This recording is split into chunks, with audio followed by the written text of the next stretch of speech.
მოგესალმებით, მადლობა რომ გვისმენთ მთელ საქართველოში და გვიყურებთ პლატფორმებზე იმედიჯი, მაი ვიდეოჯი, ასევე მაგთის IP ტელევიზიით 53 არხზე და რადიო იმედის Facebook გვერდზე. დღეს ვაჟა-ფშაველას დაბადებიდან 164 წელი გავიდა. განაცემის სტუმარი ვაჟა-ფშაველას ფონდის ხელმძღვანელი ლელა რაზიკაშვილი შემოგვიერთდა. მოგესალმებით ქალბატონ ლელა, მადლობა გადაცემაში მონაწილეობისთვის. მე მგონი ეს ის შემთხვევა, როდესაც ჩვენ მიმდინარე პოლიტიკურ მოვლენებზე არ ვისაუბრებთ და მთლიანად გადაცემას მივუძღვნით დიდ ვაჟას და მის იუბილეს. მწერალი, პუბლიცისტი, დრამატურგი, პედაგოგი, საზოგადო მოღვაწე ვაჟა-ფშაველა, ლუკა რაზიკაშვილი, თავის დაბადების თარიღად 1862 წლის 15 მაისს მიიჩნევდა.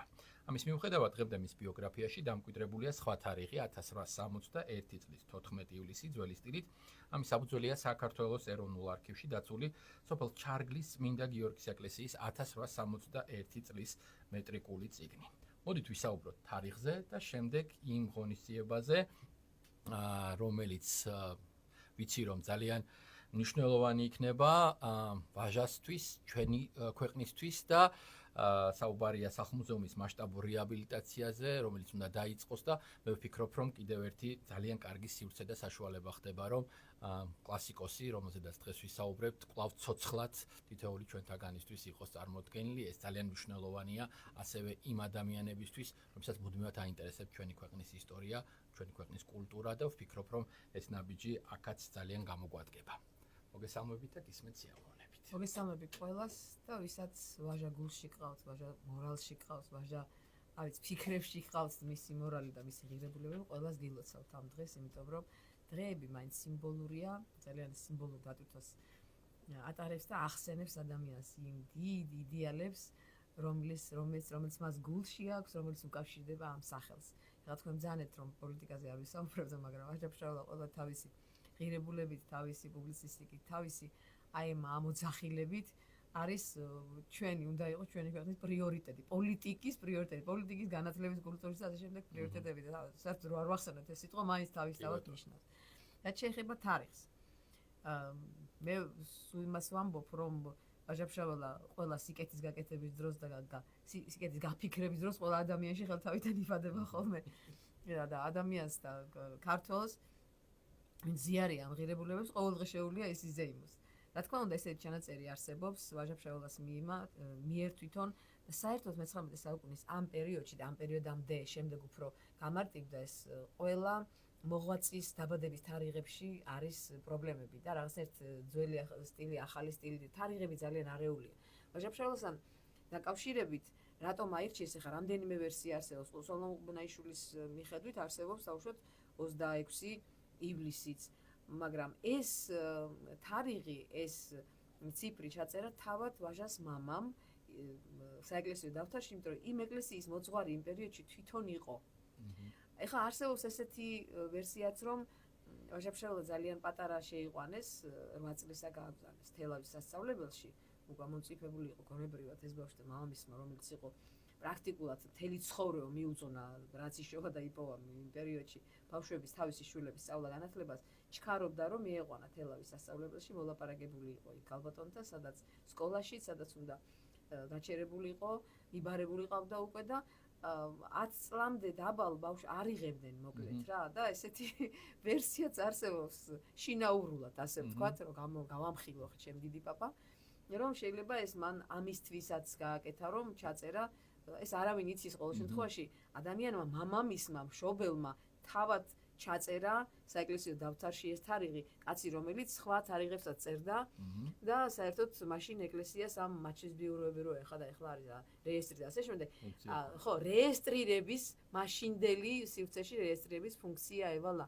ამიტომ ეხლა ჩვენ ავირჩიეთ ეს როგორც პავლე რაზიკაშვილის პატივისცემა, როგორც პერიოდი, დაუშვათ ზაფხულის პერიოდია და ადამიანი რაღაცნაირად მაინც არ დადაგებზია თავისი ყოველდღიური სკოლიდან, უნივერსიტეტიდან, საზრუნავებიდან და აღნიშნვის დღესასწაულების შესაფერისი დროა, ასე ჩავთვალეთ, იმიტომ რომ ადამიანები აგარაკებზე არიან, მაინც დადიან ამ მუზეუმში მიდიან დღესასწაულებს ითხოვენ და ასე შემდეგ.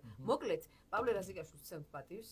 შეუძლია ვისაც უნდა როცა უნდა აღნიშნოთ ყოველ დღეს ჩვენ აღნიშნოთ 14 ივლისს. აი, მაგას ვამბობდით ზუსტად გადაცემის დასაწყისში, რომ ფაქტობრივად იმისთვის, რომ კლასიკოსი არ დაივიწყო, მასთან ყოველდღიური შეხება უნდა კონდეს ცოცხლად და ძალიან მნიშვნელოვანია ზუსტად რეაბილიტაციის პროცესი, რაზეც მე მინდა რომ მთელი გადაცემა ვისაუბროთ. ჩარგალში ვაჟა-ფშაველას სახლ-მუზეუმის მასშტაბური რეაბილიტაცია იწყება.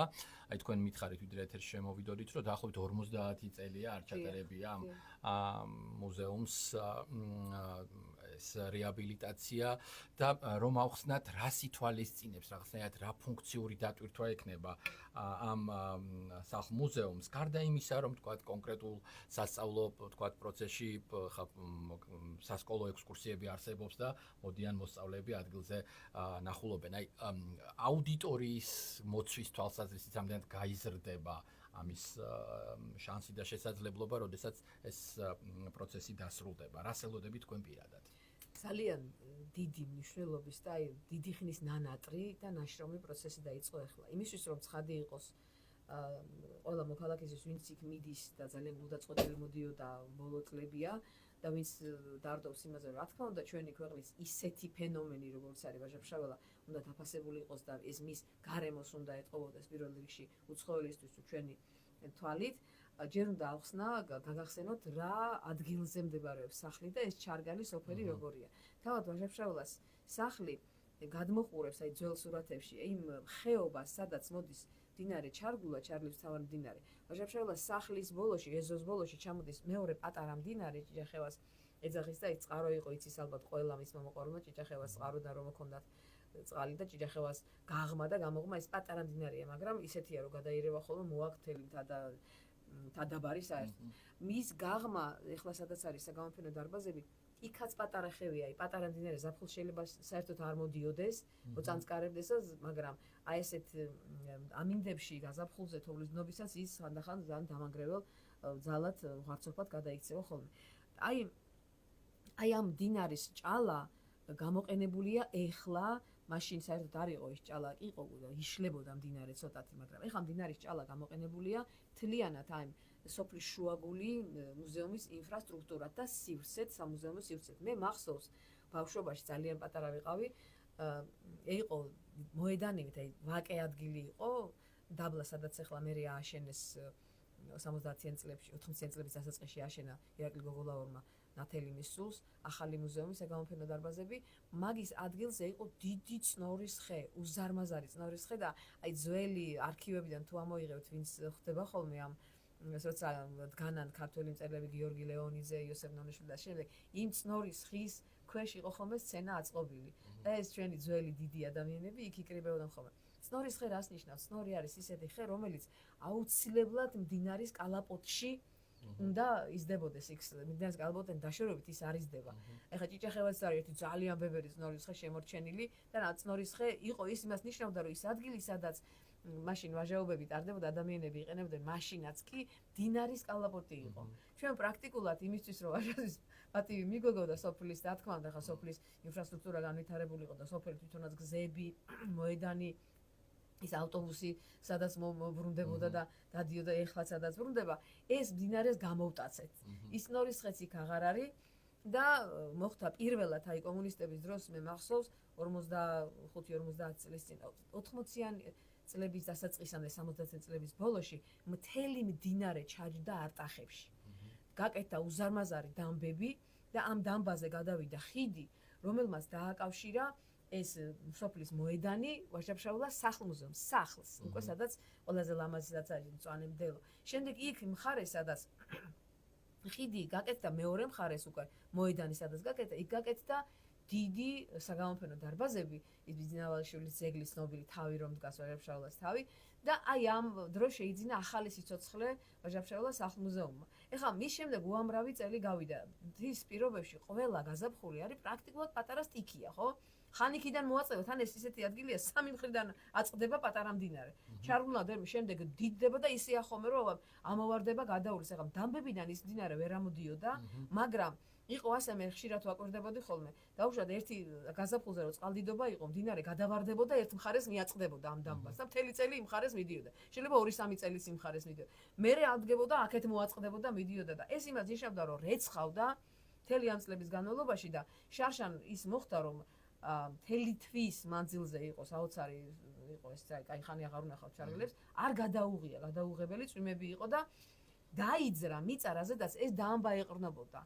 და დამბაზე ხიდი იყო გადმოდებული, დიდი ხიდი იყო და აი ეს დაძრული მიწა წამოვიდა, ეს ხიდით დაცილდა იქით ამ მხარეს, სახლ-მუზეუმის მხარეს და უკვე შეიქმნა საფრთხე იმის, რომ იქით ახლა უკვე დაკეტილია, აღარ უშვებენ მე რა ქვია, ბავშვებს განსაკუთრებით, იმიტომ რომ აღარ არის საუბარი იმაზე, რომ დაზიანებულია თუ არა ინფრასტრუქტურა, ახლა უსაფრთხოებაზეა უკვე საუბარი და იმისთვის რომ ამის რეაბილიტაცია დაწყებულიყო, საჭირო იყო აუცილებლად უკვე შესწავლა გეოლოგიური კვლევა, სადამდე იყო ეს მიწა, ის ჭაბურღი ეს რა ქვია, ხინიჯები უნდა ჩაიდგას, ახალი დამბები, დამბა მთლიანად წამოიღოს და ასე შემდეგ. ეს ძალიან დიდ სირთულეს წარმოადგენს, დიდ ხარჯებით თანაც იყო დაკავშირებული, იმიტომ რომ სანამ ეს ძირითადი საბაზისო ინფრასტრუქტურა იქ არ მოწესრიგდება, იქ მარტო კულტურის სამინისტრო ვერაფერს ვერ იზამს. მეც ვიყავ წლების მანძილზე, მე თვითონ ჩემი სახსრებით გავაკეთე ერთხელ, გადავხურე, რემონტი გავაკეთე, მაგრამ ამდენიმე წელიწადში ისევე კედელმა ტირილი დაიწყო, იმიტომ რომ უკანდან მიწა აწვება, იქ დრენაჟებია ჩასაძე, უამრავი სამუშაოები. ამიტომ ეს არ იყო ერთი სამინისტროს, ეს იყო მთლიანად კომპლექსურად გასაკეთებელი სამუშაოები. მე მქონდა შეხვედრა შარშან, როცა ეს დაიწყო.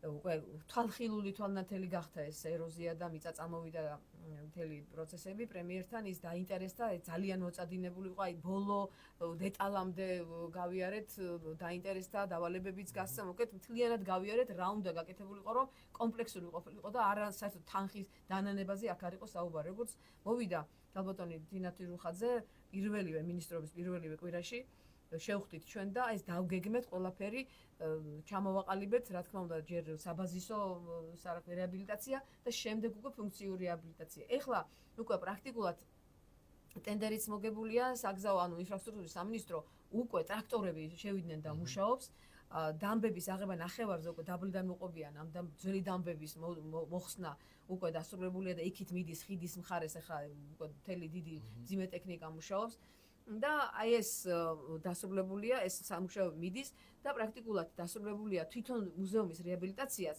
და აქ ჩვენ ვიყავით 2 დღის წინ რამდენიმე დღის წინ ვიყავით ჩასულები და აქ უკვე საუბარი იმაზე კი აღარ არის რეაბილიტაცია და ლამაზად გამოიყურებებს არამედ ფუნქციურადაც დაიტვირთოს და თუ სადმე რამე არის მსოფლიოს სხვადასხვა ასე წამყვან მუზეუმებში ტექნოლოგიები დაფუძნებული რომ კარგად აღიქვას აი ამაზე მინდა ზუსტად ვისაუბროთ ფუნქციურ დატვირთვაზე მრავალფეროვნებაზე თანამედროვე ეპოქაში ძალიან მნიშვნელოვანია კარგად და სწორად გვესმოდეს სახლ-მუზეუმის როლი რა ვთქვათ სივრცეები უნდა შეიქმნას რა საშუალებები უნდა გაჩნდეს რომ რაც შეიძლება მეტი ვთქვათ სტუმარი გყავდეთ აი ეს კონცეფცია თუ გაქვთ შემუშავებული და რას მოიცავს რომ გითხრათ ჯერ დავიწყოთ იქიდან რომ ძალიან მნიშვნელოვანია ის რომ ყველაფერი მოწესრიგდება ტემპერატურული რეჟიმები იქ ეთნოგრაფიული კუთხეები ეთნოგრაფიული მუზეუმებში ძალიან კარგი ადგილობრივი თანამშრომლები არიან დღე-დაღამეს ასწორებენ თავისი ხელით რაც შეუძლიათ ნესტსაც ებრძვიან მაგრამ ეს გამოშრობის და ამის ტექნოლოგიები რა თქმა უნდა საბაზისო ეს რაც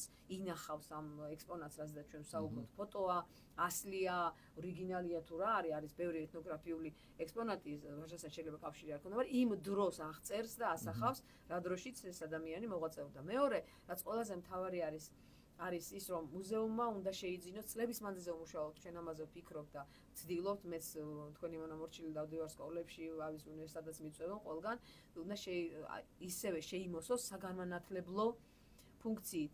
არ უნდა იყოს ის, რომ ერთ ტრასაზე წავიდა და უშუალოდ და ის ტრასა მოიარა, შემდეგ ამით დამთავრდა ექსკურსია. აქ საუბარია იმაზე, რომ ტრასაც გაიზარდოს და ვაჟასეული ადგილები მით უმეტეს იქ არის სასაფლაო, რომელსაც ჩვენ, რა ვიცი, ადგილობრივების და ვინც მოდის პანთეონს ვეძახეთ, სადაც მიხახელაშვილის საფლავია, სადაც ვაჟა-ფშაველას მამა არის დასაფლავებული, დედა დასაფლავებული, გულქან რაზიკაშვილია დასაფლავებული. ვავიცი ახჩემი მე მაქვს იდეა რომ დაკარგული ლევან რაზიკაშვილის მემორიალის დაიდგას იმ სასაფლაოზე, იმიტომ რომ ის რო ესე ტრაგიკულად არ დაღუპულიყო, იმ სასაფლაოზე იქნებოდა დასაფლავებული. არის ეს ტრასაც, არის სხვადასხვა ადგილები, სადაც ვაჟა-ფშაველას მთელი ბიოგრაფია მიდიოდა, ტრასაც შეიძლება გაიზარდოს. პლუს ამას ჩვენ რაზეც ვისაუბრეთ, ახლა ალბათ თინათინ ძალიან დაინტერესდა და ამაზე ვმუშაობთ.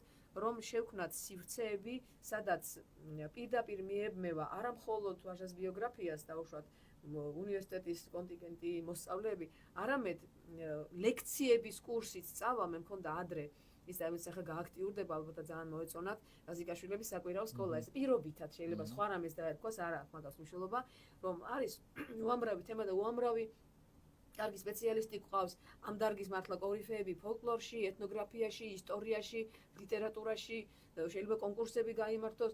იქ არის აი ძველი ტრადიცია თის ველური მცენარეების სამკურნალო თვისებები, რომელიც არის ზოგი ჩვენ უცხოეთიდან შემოგვაქვს და უცხოურ წიგნებს ვკითხულობთ, მაგრამ დაგროვილი ინფორმაცია უამრავი ხალხში, რაც შეიძლება შეიკრიბოს ეს და ამაზე ლექციები ჩატარდეს და ყველა იმის განმავლობაში ისტორიის იქნება ტექნოლოგია, ელექტრონული ურთიერთობა, გვერდთან, დაუშვათ Facebook ურთიერთობა, წინასწარი შეკვეთები, ხალხური რეწვა, რა თქმა უნდა, არის სოფლიოში ვერცეთ მუზეუმში ვერ წახვალ, საიდანაც სუვენირს არ წამოიღებთ იქედან, ხო? ძალიან მუშაობს და ადამიანები წინასწარ განწყობილებენ, ხარჯიც გადადებულია გვერდზე, რომ იქიდან წამოიღონ სამახსოვროდ. ეს ცალკე მიმართულებაა ამისთვის, აი პატარა ბიუსტები, თავი აი რა დაუშვათ ვაჟა-ფშაველას, პატარა სურათები, ფერწერებთან, სკულპტორებთან ურთიერთობა და აი ეს ლექციის კურსი, წინასწარ დაუშვათ სკოლას ექნება ინტერესი, რომ მე ამ კურსის გავლა მინდა, ჩვენ მოუწევთ ამ პროექტში დაუშვათ ესე გვაქვს წარმოდგენილი, შემდეგ ეს დაიხვეწება, იმ მიმართულების სპეციალისტ ფოლკლორი იქნება, ლიტერატურა იქნება, ფიტო რა ვიცი მიმართულება იქნება, კუთხური სამზარეულო იქნება, აუცილებელია იქ იყოს ტურისტი რომ დაინტერესდა დარჩეს მთის ჰავა შივდება ადამიანს და მინიმალური დაუშვათ ისეთი რომ დააგემონოს თან ზუსტად ის კერძები, ის მიმართულება, მასტერკლასებიც, რაც ტრადიციულია, ავთენტურია იმ გარემოში. მივიღეთ ჩვენ თუ ერთ მაგალითს მოვიყვანთ, რომ იუნესკოს მიერ აღიარებულია კულტურის არამატერიალურ და ძეგლად დამბალხარჭო, ესეც ამხელა რამეს ნიშნავს, ეხლა სხვა მიმართულებებით არის მუშაობა. მოკლედ, აი საბაზისო ინფრასტრუქტურა და ზედ დაშენებული საგანმანათლებლო და კულტურული კერა. ეს არის რა დრო უნდა მოიცვას ამ რეაბილიტაციის პროცესმა და როდის ახმაურდება იქაურობა, იმიტომ რომ დამეთანხმებით რომ იმას უფრო სევდიანი, რაც დაკეტილი სახლია, არაფერი არ არის და მით უფრო როდესაც საუბარია სახლ-მუზეუმზე და ვაჟას სახლზე. როდის გაიღება კარი, როდის იქნება იქ ჟრიამული და როდის იტყვით, რომ დავიხალეთ ამ სტუმრებით დაგვასვენეთ შეიძლება. დიახ, ჯერ ერთი მინდა გითხრათ, რომ მიუხედავად ამ პირობებისა, რომ იქ მორყეულია, მეწყერია რაღაც მუზეუმის აქეთ საგამოფენო დარბაზების კარები დაკეტილი არ არის. მაგრამ იქიდან მხარე ვაჟა-ფშაველას სახლი თვითონ რაც ყველაზე მეტ ინტერესს იწვევს, ის მხარე არის გადაკეტილი, იმიტომ რომ უსაფრთხოების თემა, ეხლა მე მინდა გული დავწყვიტო ადამიანებს, ვინც მზადებოდა და ემზადება, ნუ იმ ხელახონიძიებას წელს ვერ ვატარებთ, იმ პრაქტიკულად წარმოუდგენელია, იმიტომ რომ არ შეიძლება ეხლა ხელი შეუშალოთ, იქ ყოველდღიური მუშაობები მიდის, იქ ბანერებია, მიდის სამუშაოები, კულტურის სამინისტრო აფინანსებს ასე შემდეგ, ერთადერთი წელს რაც გვექნება ეს არის ორი სკოლა, რომელიც რეგულარულად მოდის ხოლმე, ატარებს ისნის საშუალო სკოლა არის ძალიან კარგი ბავშვებია და ძალიან მნიშვნელოვანი ღონისძიებას ატარებს, თითქმის ყოველ წელს მოდის. არის ეს რა ქვია, ესეების კონკურსი აქვს ვაჟა-ფშაველას თემას და შემდეგ დაჯილდოება მიდის აი ამ გარემოში და ეს მაინც სკოლა ისეთია, რომ თვითონ მართავს ბავშვებს და პრაქტიკულად უსაფრთხოების თემებზე აქვს ვინმე გაგვეპაროს მდინარისკენ ეგეთი შიშიც არ არის. მეორე სკოლა, რომელიც წელს პირველად მოდის, ეს არის ხელოვნების სკოლა ათონელის ხუთში. საოცარი ნახე მე თვითონ და ჩემი ინიციატივა იყო, რომ წამოსულიყვნენ. ესეთი საგანმანათლებლო მეთოდოლოგია აქვს. ბავშვებს აძლევენ პოეტს, მწერალს და ეს რა ქვია, აძლევენ თავისუფლებას, აირჩიეთ ნაწარმოები, გაიაზრეთ ძალიან კარგად და დახატეთ ეს პოეტი და ეს მწერალი. რამდენი ნაწარმოებიც გინდა, იმდენი დახატეთ და ასეთი ძალიან ბევრი ისა აქვს შექმნილი, მაგალითად ნოდარ დუმბაძეზე, ნონეშულზე, ისა რევაზინიანიშვილზე აქვს შექმნილი და ვაჟა-ფშაველაზე ცალკე გამოცემაზე, გამოფენაზე დამპატიჟეს და აი ისეთი გახარებული ვიყავი, შოქში ვიყავი პრაქტიკულად, ისეთი კარგი ბავშვები, თან მხატვრები, თან ამ მიმართულებით მუშაობენ ბავშვები და მხატვრობის და ლიტერატურის, სიღრმისეული შესწავლის მეთოდი, მე ვფიქრობ, იქაც თქვი რომ ეს სხვა სკოლებმაც უნდა გადაიღონ და აი ეს ბავშვები თავისი დახატული ფუნდში გაცოცხლებული ვაჟათი, ვაჟას ნაწარმოებებით მოდიან და ის ვინც მოვა იქ აი დღეს ყველას აჩვენებენ თავის იმას და ეს მე ვფიქრობ, რომ მიუხედავად ამ რთული პირობებისა, ამ ბავშვების აქ ყოფნა მაინც ახმიებს იქაურობას. რაც შეეხება ახლა როდის დასრულდება, როგორც ინფრასტრუქტურის სამინისტრო ფიქრობს, რომ იქ ახლა პრობლემა არის რა, ვერ იყენებ მთელი კალენდარულად მთელ წელიწადს ვერ იყენებ სამუშაოებს ვიყენებ ხოლმე რომ ჩაირეცხება და გადაივლის ეს ზაფხულის წვიმები სადღაც ივნისის თვიდან ოქტომბრის ბოლომდე. წესით ძირითადი დამბების და სამუშაოები ალბათ წლის ბოლომდე აი პირველი უნდა იყოს დასრულებული და ჩვენ უკვე მუზეუმის აი თანდათან უკვე დავიწყეთ ეს გეგმაც არსებობს განვითარების გეგმებიც ეს ხელს არ უშლით და თავის კულტურის სამინისტრომ მზად არის უკვე რომ სადღაც შემოდგომაზე უკვე პირველი სამუშაოები დაიწყოს იქ ტემპერატურული რეჟიმებია აღდგენა იქ არსებობს ორი ნაწილი ერთი არის საგამოფენო დარბაზები და ერთი არის ძეგლად აღიარებული ვაჟა-ფშაველას სახლი და მისი მიდამო და ის ძეგლად აღიარებული ძეგლთადაცვაც ჩართულია კულტურის აი კომპლექსური მუშაობა მიდის ზოგადად რომ არაფერი არ შეგოშალოს იქ და ერთი ისეთი აი ნაჩხაბრიც არ კონდეს იმ ქვას რომელიც არის ავთენტური რაც არ შეიძლება კონდეს და არ დაზიანდეს ამ რეაბილიტაციის პირობებში ამიტომ ეს არის ძალიან ბევრი ადამიანის სამუშაო დიდი მადლობა წარმატებები მინდა გისურვოთ